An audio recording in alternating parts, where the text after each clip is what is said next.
Darnell Nurse was reportedly asked to waive his no-trade clause. Big news. He responded, but he didn't say anything. He just posted a meme.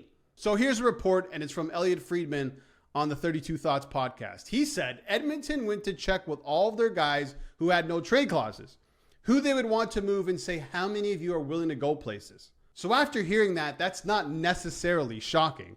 I think you need to understand that Stan Bowman has to do that. They're kind of up against it when it comes to the cap. They have less than $4 million in space. You got to try and make things work here. So as a GM, you got to go out and do this. Some of those guys on that list, Victor Arvidsson, he clearly said yes because he moved on to the Boston Bruins. Adam Henrique, whose name was mentioned by Elliot Friedman on that 32 Thoughts podcast, I guess he said no, he wouldn't want to move. Also not mentioned, but has a no move, no trade, and that's Ryan Nugent-Hopkins. I don't think Bowman and the Oilers would want to move on from him. He's an important piece, an important core piece to the Edmonton Oilers. And then there's Darnell Nurse, whose name was mentioned by Elliot Friedman. So according to Elliot, he was asked, and there's no reason to think that Friedman would be lying about this. But Darnell Nurse, maybe he thinks he is. So Nurse took to his Instagram and posted this. And if you don't know what this is a screenshot from a music video. It's a parody music video that was done in 2015 called Why You Lying. It's a parody to the song Too Close by Next. So who is Nurse directing this at? That's my question. Is it at Elliot Friedman saying, dude, why you lying? This never happened. No one asked me to waive my no trades. Are you crazy? I'm locked in, 9.25. Or is he directing it at Elliot's source?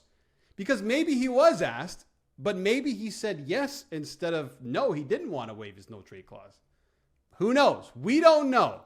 We're just trying to read the reports here, trying to read in between the lines. So as it stands right now, there's no reason to doubt that Elliot Friedman is just putting out this report. He probably got this information.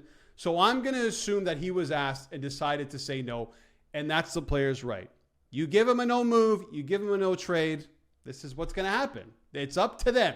A lot of teams have been in this situation before, and the current GM of the Buffalo Sabres, the current GM of the Edmonton Oilers, Stan Bowman, was not the GM that signed Darnell Nurse to this contract. And as a refresher, here it is. So Nurse signed an 8-year deal in 2021 worth $74 million. That's a 9.25 cap hit. Ken Holland was the GM who signed him to that deal.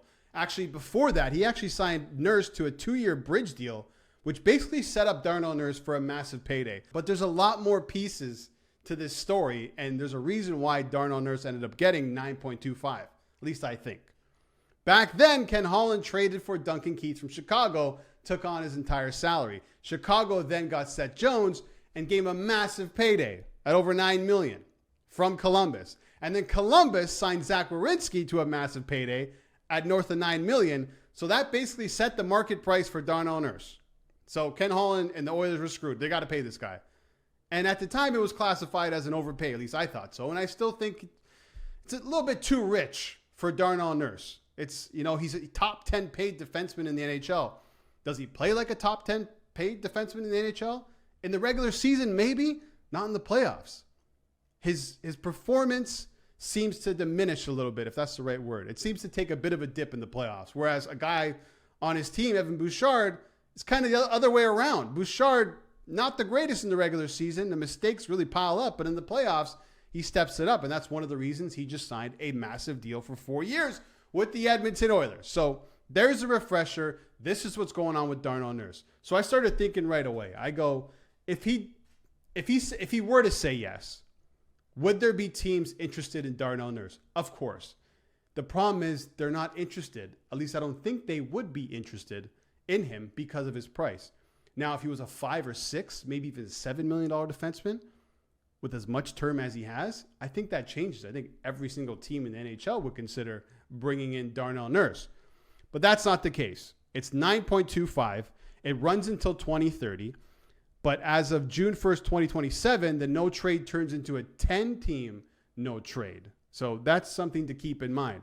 So I started looking at teams. I go, who would be interested? Who can take on this cap hit in this player? And I kind of went through it, and not all these teams would, but just hear me out. I looked at San Jose. Obviously, San Jose, tons of cap space. I believe they still need to hit the cap floor. I don't know in this deal, who would go the other way from San Jose. And it seems like Mike Grier doesn't want to sign any players or have any players on long-term deals. So let's take them out. Anaheim also doesn't make sense because they need to pay Lacombe, Mitnyakov, and Zellweger next year. That left side is fine for the foreseeable future. They would not be wanting to take on another veteran defenseman at a big cap hit. Chicago is interesting. Also, a team that needs to hit the cap floor. So I put them down as a maybe. They have cap space. And what are the Oilers looking for, right? Outside of a goaltender, they need somebody to play with Leon Draisaitl. And I know they signed Andrew Mangiapane. And it's a nice ad, a nice depth piece ad. But is that the guy you want to stick to Draisaitl's hip? I don't think so. I think he's more of a top 9 guy, better suited on the third line, in my opinion. So you need a winger to play with Draisaitl, who's a legitimate top 6 guy. And Chicago might have that in Tyler Bertuzzi. He plays an aggressive style, and we know that Chris Knobloch wants that second line to have a bit of bite. And Bertuzzi has that, and a reasonable cap hit for the next 3 seasons at 5.5. So that's one team that maybe makes sense. The Detroit Red Wings I looked at because they need help defensively, let's be honest. But again, does it make sense? Who's going the other way? There's no way Yzerman is going to want to let go of one of his young guys.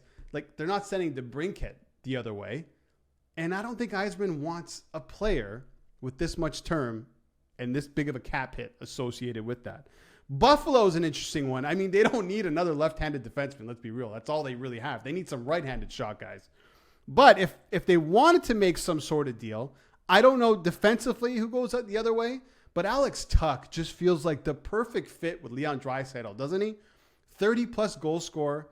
He's a veteran. He's a true, legit top 6 guy. He's big. You know, he racks up points every single season. I think him and Draisaitl would develop an incredible chemistry together on that second line. Probably not going to happen, though. I looked at Vegas. Obviously, Alex Pietrangelo on long-term IR. They're going to need to fill that gap at some point with a legit top 4 defenseman. Now, is that Darnell Nurse?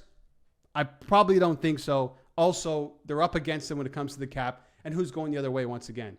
You know, Tomas Hertl's name was thrown out there before during the Marner sign-and-trade rumors as one guy that might go to the Toronto Maple Leafs.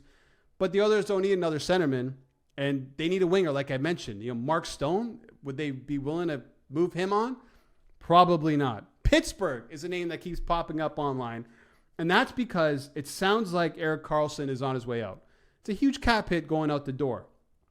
So Karlsson goes out, and I guess Nurse would come in, and Brian Rust's name is out there as a winger that a lot of teams want. Another top 6 guy. He would fit extremely well in the top 6 of the Edmonton Oilers. But again, does Pittsburgh want to take on Darnell Nurse's 9.25 cap hit? And the biggest question, obviously, that we don't have the answer to, or maybe we do, is Nurse willing to move his no trade? And if he is, where is he willing to go? Is it Pittsburgh, Vegas, Buffalo, Detroit? We don't know that. So these are just names I came up with, teams I looked at. It will be interesting to see how this plays out. This could also be a bit of a strategic move from Stan Bowman, possibly. Maybe trying to light a fire under Nurse's ass to get better and play better in this short window, as of right now, with McDavid entering his final year, with this short window that the Edmonton Oilers have to win the Stanley Cup. They need everybody to pull their weight and then some. Darnell Nurse is a good defenseman. The price tag is too much, and he needs to elevate his game in the playoffs. If he can elevate his game in the playoffs, nobody will be talking about his contract. I'm telling you that right now. But the problem is that seems to be the case, and that is the case, and that's not changing anytime soon. Oilers, they got a lot to do, right? They need a top 6 winger. They need a goaltender, and they might need a defenseman in the near future. All right, answer this question in the comments below. Do you think Darnell Nurse will finish out his contract as an Edmonton Oiler? I want to know. Let me know in the comments below. Thanks for watching.